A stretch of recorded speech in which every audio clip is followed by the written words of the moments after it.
नमस्ते बच्चों।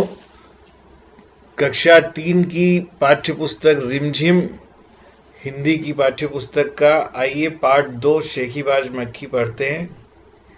बच्चों, आप जानते हो जंगल का राजा किसे कहते हैं? बिल्कुल आपका अंदाज सही है। जो आपने सोचा है, जंगल का राजा शेर होता है। तो मैं आपको पढ़ाता हूं। एक जंगल था। उस जंगल में एक शेर भोजन करके आराम कर रहा था। आप जानते हैं हर कोई भोजन करके आराम ही करता है। और भोजन करके यानी दोपहर का भोजन करके जब आराम करते हैं तो अच्छी खासी गहरी नींद आती है, और कोई उठाता है ना उसमें, तो फिर गुस्सा भी आता है। उस जंगल में एक शेर भोजन करके आराम कर रहा था। इतने में एक मक्खी उड़ती उड़ती वहां आ पहुंची। शेर ने 2-3 दिनों से स्नान नहीं किया था। स्नान करना मतलब वो नहाया नहीं था। इसलिए मक्खी शेर के कान के एकदम पास भिन भिन भिन भिन करने लगी। मक्खी की जो आवाज होती है ना, उसको क्या बोलते हैं? भिन भिन भिन करना। शेर क्या करता है? दहाड़ता है। ऊंट क्या करता है? हिन हिनाता है। ठीक है। सब जानवर जो है ना, उनको अलग अलग जो है आवाज होती है। ऐसे मक्खी की आवाज क्या होती है? भिन भिन करना। शेर को बहुत मुश्किल से नींद आई थी बेचारे को। तो मक्खी ने भिन भिन करके उसको जगा दिया। शेर ने क्या किया? अपना पंजा उठाया। मक्खी उड़ गई पंजा उठाने से, लेकिन फिर से शेर के कान के पास भिन भिन शुरू हो गई, मतलब फिर से आ गई। अब शेर को गुस्सा आया। वो जोर से दहाड़ा और बोला, अरे मक्खी दूर हट, वरना तुझे अभी जान से मार डालूंगा। मक्खी ने धीरे से कहा, छी छी, जंगल के राजा के मुंह से ऐसी भाषा शोभा देती है क्या? क्या शोभा देती है? जब मक्खी ने ऐसे कहा तो शेर का गुस्सा और बढ़ गया। उसने कहा, एक तो मुझे सोने नहीं देती, ऊपर से मेरे सामने जवाब देती है। चुप हो जा, वरना अभी। इतने में ही मक्खी बोली, वरना क्या कर लोगे? मैं तुमसे डर जाऊंगी? मैं तो तुमसे भी लड़ सकती हूँ। हिम्मत हो तो आ जाओ। जब मक्खी ने ऐसा कहा तो शेर को और गुस्सा आ गया। आग बबूला हो गया। है ना, आग बबूला होने का मतलब है भयंकर क्रोध आ गया। खूब गुस्सा आया शेर को। गुस्से से लाल हो गया। है ना। तो शेर, उसके कान के पास में शेर ने पंजा मारा। जैसा कान होता है ना, कान, यहाँ कान में के पे मक्खी बैठी, तो उसने, शेर ने अपना पंजा कान पे मारा जोर से। और जब कान पे पंजा मारा मक्खी को मारने के लिए, तो मक्खी तो उड़ गई, लेकिन कान उसका छिल गया बेचारा। क्योंकि शेर का पंजा आपको मालूम है कितना मजबूत होता है। खुद के कान पे मार लिया जोर से, तो मक्खी उड़ गई और उसका कान और छिल गया, उसमें और लग गई बेचारे को। और फिर उसके बाद का मक्खी जो है शेर के नाक पे बैठ गई। तो उसने पंजा जोर से नाक पे मारा, और जब नाक पे पंजा मारा तो अब की बार शेर की बेचारे की नाक छिल गई और नाक में अलग दर्द होने लगा। मक्खी कभी शेर के माथे पे बैठती तो शेर माथे पे पंजा मारता, है ना। तो इस तरह से मक्खी और शेर की लड़ाई शुरू हो गई। मक्खी कभी शेर के माथे पे बैठती, कभी गाल पे बैठती, तो कभी उसकी गर्दन पे बैठती। और शेर जगह जगह अपने खुद को पंजा मारता जाता था, और जहां जहां पंजा मारता सब जगह छील देता और खुद को घायल करता जाता। मक्खी तो फट से उड़ जाती। अब इस लड़ाई में शेर बेचारा ऊब गया, बहुत थक भी गया अपने खुद को ही मार मार के। तो वो बोला, थक गया। उसके बाद उसने सोचा कि भाई अब मक्खी से जीतना मुश्किल है। तो उसने क्या बोला मक्खी से, अरे मक्खी बहन, अब मुझे छोड़ो, मैं हारा, तुम जीती, बस अब रहने दो। तो मक्खी का तो मजा आ गया कि शेर बोल रहा है बड़े प्यार से मक्खी को, मक्खी बहन अब मुझे छोड़ो। जंगल का राजा शेर मक्खी से बोले तो मक्खी का तो घमंड का ठिकाना नहीं रहा। वो तो घमंड में चूर होकर उड़ती उड़ती आगे बढ़ी। सामने एक बहुत बड़ा हाथी मिला। मक्खी ने कहा, अरे हाथी, मुझे प्रणाम कर, है ना, मुझे सैल्यूट कर। मैंने जंगल के राजा शेर को हराया है, इसलिए जंगल में अब मेरा राज चलेगा। हाथी ने सोचा, इस पागल मक्खी से बहस करने में कौन समय बर्बाद करे, कौन टाइम वेस्ट करे। इसलिए शेर ने अपनी सूंड उठाई ऐसे करके, अपनी सूंड उठाई ऐसे करके प्रणाम करता है ना, तो सूंड उठाई और आगे बढ़ गया। सामने से लोमड़ी आ रही थी।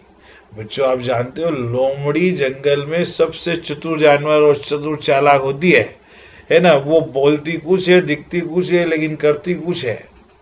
बहुत ही चतुर होती है लोमड़ी। तो लोमड़ी मंद मंद मुस्कुराने लगी मक्खी को देखकर, है ना। वो जान रही थी कि ये मक्खी जो है अभी इसको सबक सिखाती हूँ, ऐसा सोचा लोमड़ी ने। इतने में मक्खी ने लोमड़ी से बोला, अरे लोमड़ी चल मुझे प्रणाम कर, मैंने जंगल के राजा शेर और विशाल काय बहुत बड़े हाथी को भी हरा दिया है।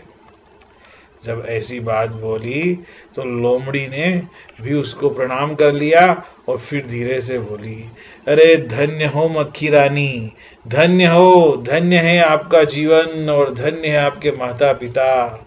लेकिन मक्खी रानी उधर वह मकड़ी दिखाई दे रही है, देखो मकड़ी दिखाई दे रही है और वह आपको गाली दे रही थी, उसकी जरा खबर लो ना, है ना, उसको थोड़ा सा सबक सिखाओ ना। ऐसा उसने कहा तो ये सुनकर के मक्खी गुस्से से लाल हो उठी।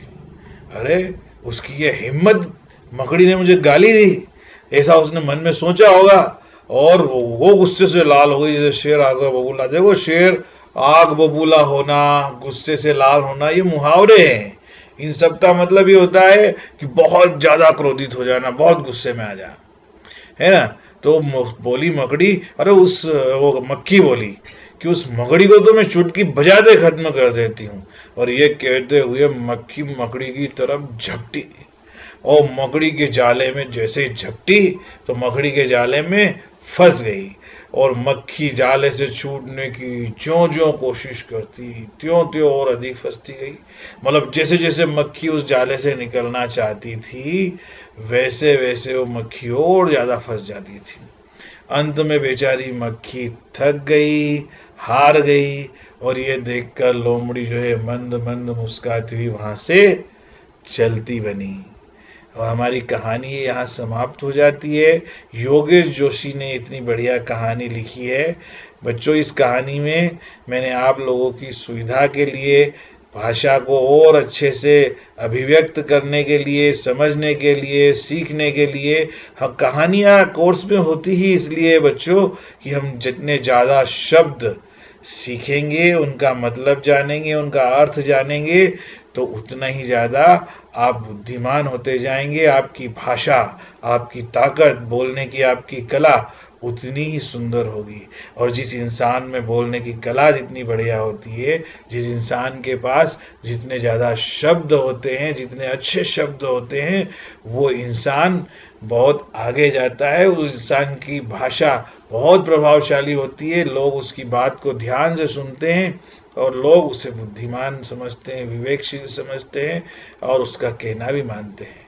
इसलिए अगर आप भी ऐसा चाहते हैं तो देखिए, भोजन का मतलब होता है खाना, आराम का मतलब क्या होगा, विश्राम, स्नान का मतलब नहाना। ये तो बहुत इजी है, लेकिन मुश्किल शब्द का क्या होगा, कठिन। और कठिन के अलावा क्या होता है आप सोचिए, ठीक है। शोभा देने का मतलब होता है अच्छा लगना। एक शब्द इसमें हिम्मत हो तो आओ, हिम्मत का भी कोई मीनिंग होता है। मान लीजिए साहस है तो आओ, तो आपको हिम्मत का साहस होगा। अब आग बबूला हो उठना, ये एक मुहावरा है, इसको अपने वाक्य में प्रयोग करो, है ना। कि जब टाइम पर मम्मी ने खाना नहीं बनाया तो पिताजी आग बबूला हो उठे, ठीक है ना। कभी कभी होता होगा ऐसा, आप लोग ध्यान देते होंगे, मेरा अनुभव है इसलिए मैं बता रहा हूँ, है ना। क्योंकि मैं जब छोटा बच्चा था और मम्मी जब टाइम पे खाना नहीं बनाती और पापा को बहुत भूख लगती तो गुस्से से लाल हो जाते, मतलब क्या हो जाते, आग बबूला हो उठते, ठीक है ना।